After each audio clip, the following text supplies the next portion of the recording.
First question, you are the writer of this film. What inspired this and what happened in your childhood that made you want to write this movie? Well, I'm not gonna go that far back.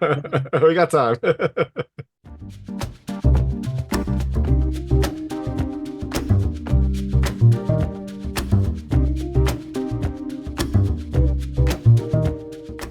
Hey everyone, it's David Stark from Watch Your Past. Today I'm talking to Tzvi, the writer and director of Killer of Men, which is coming to digital on June 11, 2024. I'm going to talk to him right now, and while you're watching, if you can like and subscribe to this channel, that would be fantastic. That helps out a lot. Thank you. So, thanks so much for joining me today. I've got Tzvi, the writer and director of Killer of Men, which is coming to digital on June 11, 2024. It is a dark, brooding drama about one person's horrible deeds and unlikely quest for redemption. It has a really great style. It has some visceral moments and an interesting character arc. So I'm very excited to talk to you, and thanks so much for joining me. Thank you for your time, David. Of course, of course. So, first question, you are the writer of this film. What inspired this and what happened in your childhood that made you want to write this movie? Well, I'm not gonna go that far back. We got time. Um, Obviously nobody really knows what where ideas come from, especially when it comes to storytelling. You could try to retroactively work backwards and try to figure out so much of, I think, especially creativity is unconscious, comes from the unconscious part of the brain. I think. Could be I'm wrong. That's a little above my pay grade. Um, but what one instance, I had a friend who told me in confidence that he doesn't feel anything. He told me he just doesn't have any emotion.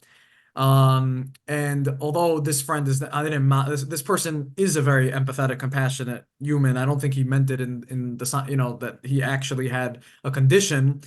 I think he just meant that he felt very numb. And for some reason, that made my brain explode. In that moment, the story just grew out of there. So it started from just that line, I guess. And then there were a few other layers that came together. I had gotten locked out accidentally from where I was living in the Marine Park Sheepshead Bay area. And I started walking around the area at night. And I already had a seed of the idea. And I was really also trying to figure out how can I make a movie for very little money because I didn't have access to, people with high net worths who could actually invest in a film. So I was really trying to go the low budget route, like Nolan's early work, Following, and I was trying to model after how they made their first shoestring budget films, which is a little bit of reverse engineering. You try to pursue an idea that you believe in, but you're also trying to find something that is doable. And as I was walking around, I saw all these alleyways at night and the lighting and all these different things, which definitely set the stage. And then I turned the corner and I passed by a grocery store in the middle of nowhere. It was one of these 24-hour grocery slash delis, and there was a fellow there with a leather jacket and a pale complexion and graying hair, and I just thought, wow, that's the guy. That's No, I didn't cast that guy. I cast my Don, who's a Yeah. brilliant actor who realized that. But that's so it's a bunch of different pieces, and then of course there's just the mystery. There's an enigma of how all these pieces really come together, and the alchemy that is movie making. Yeah, for sure. And I did like how you kind of worked backwards from like, here is the realistic amount of money I have, and let's kind of try to craft a story around that. Because you see a lot of films sometimes where you can tell that things had to be cut for the budget, like maybe the vision was a little bit too big, and so you have some like poor effects or things like that. So I like that you kind of knew your end goal and then worked your way back to kind of make the map to get there. Yeah, I actually, but before I had started making the film, shortly before I started raising money, which of course was nothing, but still, I had gone to see an early screening of. It's really bad that I don't remember the name of the movie. I should have looked it up before. It was a Peter Pan retelling, brilliant movie by the filmmaker by the name of Zeitlin, who made Beasts of the Southern Wild. Was it, is it, I think it's Wendy, right? I think it was called Well, it was Wendy. called Wendy. Yeah, yeah. Yeah. I was confused. David Lowery recently made also a retell. So I didn't want to get it wrong, but I actually got to talk to him after. It was one of these, like sort of Q&A screenings at I don't remember which theater, but somewhere in Manhattan. And I went over to him and I said, "What should I do?" Actually, I asked it in the public Q&A first. I said, "What, I really want to make a movie. I don't know people who make movies. I'm not in the business. What do I do?" And he said, "I didn't either when I made Beast of the Southern Wild. I just I just knew I have to make this movie. He didn't have multiple movies he wanted to make. Maybe this one will work out. Maybe, people like to say they need a lot of spokes in the fire. He just knew I'm gonna make this movie at all costs. And at the time he was in incredible debt because he got into a car accident, medical bill, like he told me this whole thing. Wow. And he said it just came together because of the people get attracted to that kind of, when people feel like the train is moving, even if it's not really, but you could at least get people to think it is, then things start to fall together. So that really also is what inspired me, to just, so I came up with this thing that and then he said one more thing that really got to me. He said that don't try to make a Hollywood movie. Don't try to make, a movie that's what you're talking about beyond your means, but try to make a movie that can't be made in the bigger system. Try to make a Mhm. movie that only could be made with your mother's camera, quote unquote. Okay. Yeah. Yeah, for sure. No, that's great advice. That's very fortuitous that you kind of met him and kind of got his journey, and then you kind of like were able to take from that and use that to make your first feature film. Yeah. Yeah. Not for sure. And it sounds like you were always set to direct this. I mean, I was almost certain that was the case, but I just wanted to make sure like you were always kind of this was going to be something you wrote and then something you brought to life, right? Yeah, because at that time I never went to film school and I don't have an official background, a formal education in film. So it never occurred to me that those were separate jobs. For me, I grew up loving movies and I didn't even know people made movies until I was a teenager. I didn't realize until I saw the behind the scenes of the making of Lord of the Rings. I thought like the actors, maybe they come together. I didn't really understand that there was something called a director. Didn't maybe I vaguely, knew some names, like Spielberg or like the real brand name directors. So to me, it just was like, okay, these people or a person the same way I daydream in school for 10 hours a day, which is what I did when I was in elementary and high school. Um, so they're doing that, but the difference is they're just then taking that and just, putting it out magically somehow, beaming it onto a screen. So to me, they were just they were intertwined. Of course, since I've learned that in a way they're separate jobs, it depends on the artist and they're, genius directors who don't write their scripts or just heavily develop them.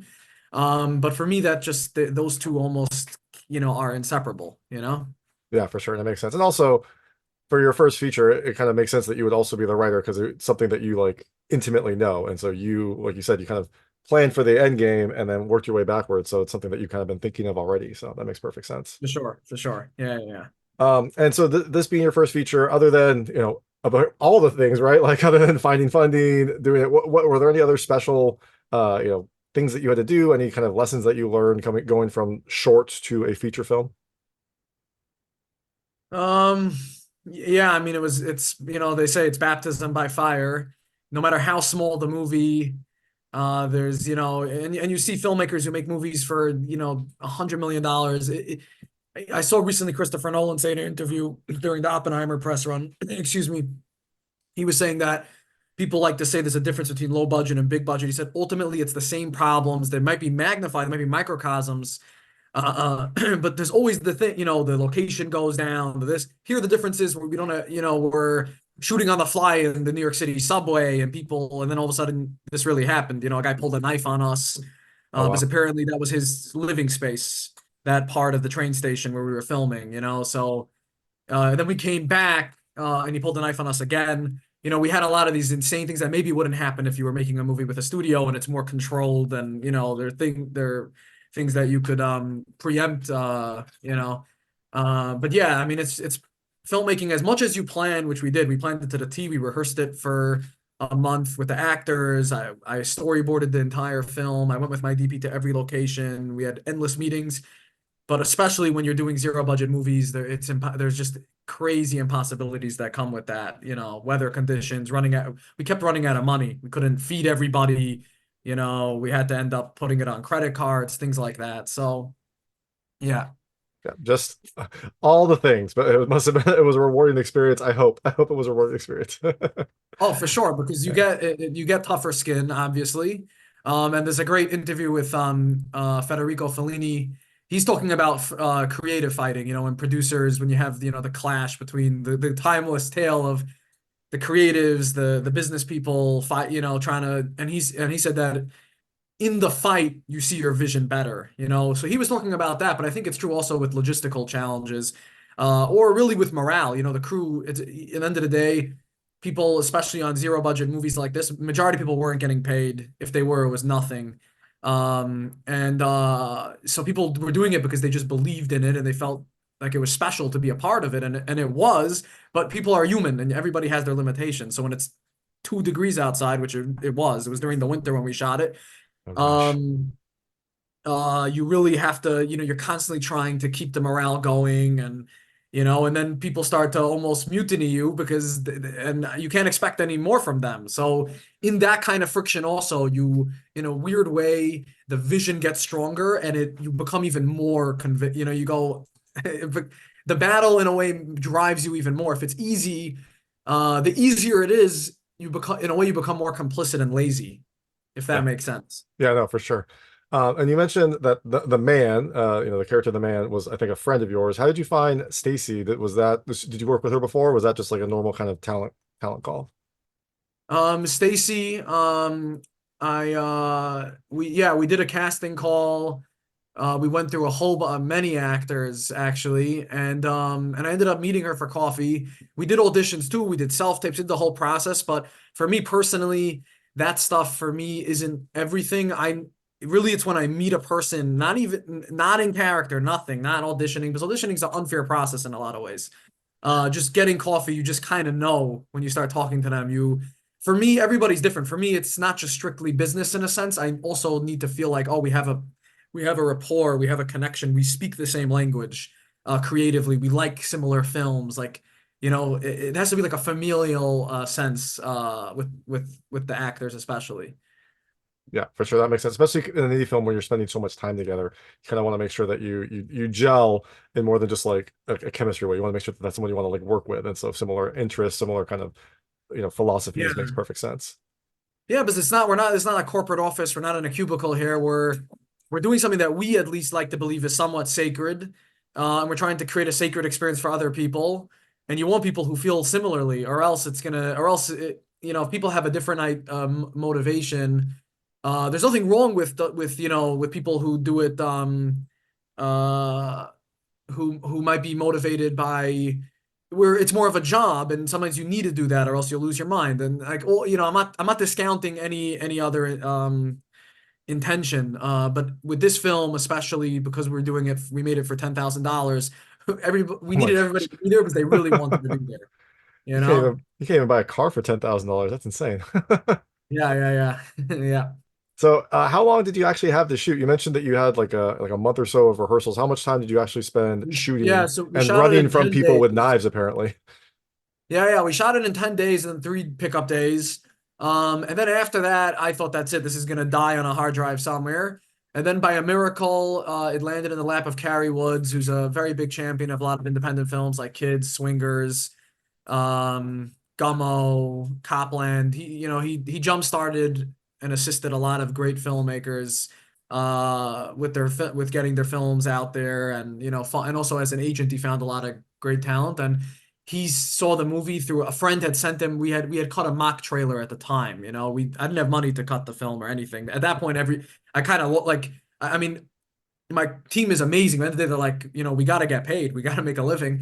So I thought, okay, that's it. And he came in and he basically got us the money to finish the film for post-production. He got us an office in the city, with Jonathan Gray, who also was an incredible producer who got involved, who's, a very successful film producer as well, who championed the film, and also got us the post-production through Gigantic Studios. So all these, we were like a kind of a miracle. We got really lucky, in that regard. But we did it at the time. I thought that's it. I'm going to make this movie and then I'll go become an accountant. And now that might now I might have another shot to make another one. We'll see. That's awesome. Yeah, but part-time accountant maybe, right? Just Yeah, just maybe keep the maybe fire production going. accountant. Yeah, Yeah. exactly. So I know we have a limited time. I'm gonna switch to a lightning round. They're just lightweight questions about the film. I'm gonna see how your personal experiences map to things in the movie. You can feel free to skip any of them. I won't be offended, but I try to keep them very answerable. First It's okay. question, most important question. Do you own a black leather coat? Um, you mean the black leather coat in the movie? Or just any other black leather coat? I mean, I have a such a brown nice. leather jacket, Okay. not a black leather jacket. I don't know who has that. I think maybe the line producer Sergio has that. I'm not sure. I have to find out. Awesome. Next question. The main character, did a lot of sketching. Do you draw, and what do you draw if you do? I'm not a great artist. I used to draw a lot more when I was a kid. That was in school. I did a lot of doodling. But I do storyboard the films, and they're very primitive drawings. But I do it in a way that it's very, and I sit with the DP, so it's not just hieroglyphic. It's not Yeah. completely You walk them through. Yeah, it's not just like, yeah, yeah, here, yeah. make this happen. Yeah, yeah. I draw. I also create like I'll take a lot of pictures of the set, and then also put stick figures and so that helps also with the drawings. But the truth is, after I finish writing the script, I storyboard the whole thing. That's a very important part of the process for me. Yeah, for sure. That makes it definitely is an important step to make sure that your vision can kind of become a reality. Have you ever done your laundry at a laundromat? Yes, I have many a time. When I was living now, for a little bit, I'm not. But I spent a lot of time in laundromats for 2 years roughly, and there's just a beautiful sadness to the laundromat that I've just become obsessed with. That's it, And exactly. yeah, Did you ever meet anyone interesting there? have ever fallen in love in a laundromat? Yeah. No, I'm too afraid to speak with anybody. Usually. In the end, you just end up watching some TV, some nightmarish news, thing or whatever. Or sometimes, America's Got Talent comes on and you're busy, scrubbing your shirt or whatever while somebody gets a golden buzzer. But no, I haven't. But you observe and you wonder, what because you see everybody coming. They had a long day, and just the way they're putting the laundry in the drum, you learn a lot about, people and the struggle that we call life. Yeah, no, exactly. It's a very romantic and like classic idea. And the last question, if you were going to kill someone, what would you use? That's a pass. That All right. luckily, Yeah, luckily, I could say I probably have never had a murderous thought besides maybe once.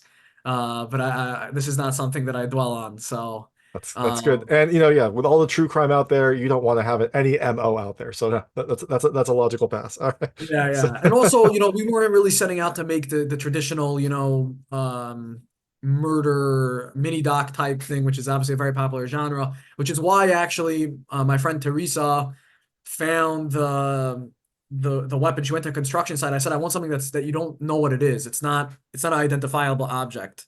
The same with the characters, like this nameless thing. I wanted the weapon to be something that you can't place, almost alien. mhm.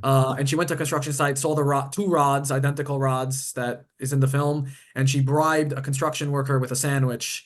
And he gave her these two rods, and to this day, I don't really know what they are. That's indie filmmaking. So that is this is Tzvi, the writer and director of Killer of Men. It's coming to digital on June 11th, 2024. And thank you so much for your time. Thank you so much for your time, David. That was Tzvi talking about Killer of Men, which is coming to digital on June 11th, 2024. It is a dark, brooding drama about one person's horrible deeds and unlikely quest for redemption. If you like this interview, please like and subscribe to this channel. It helps me out a lot. Make sure all my new content goes straight to you. Thank you.